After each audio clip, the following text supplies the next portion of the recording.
These are the 5 common mistakes most buyers make. Don't use all of your savings. Don't spend all of your money that you have. There's going to be some things that show up. The furnace might die a week after you move in. What are you going to do? Do you have the extra $3,000? Financial advisors are going to tell you always put 20% down, etc., etc. You need to think about yourself.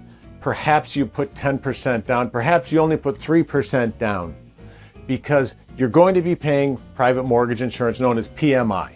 So is it okay to pay that? Well, it might be better to pay some private mortgage insurance, an extra $100 and $150 a month, get you through the first couple years. You can always refinance your loan at that point. It's going to cost you some. Let's talk with the lender and let's see if the lender is going to give you a free refinance within the first year or two. Sometimes they'll put that right in the loan package for you, that if rates go down or if you want to refinance within a 2-year period, it won't cost you anything. So let's think about that for a minute. But the main point is, let's not spend all of our money so that we have nothing for emergencies.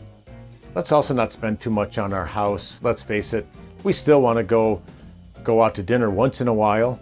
Buying a house is a good investment, so let's weigh all of the odds, and let's not spend all of our money down on the down payment on the house. Let's think that through.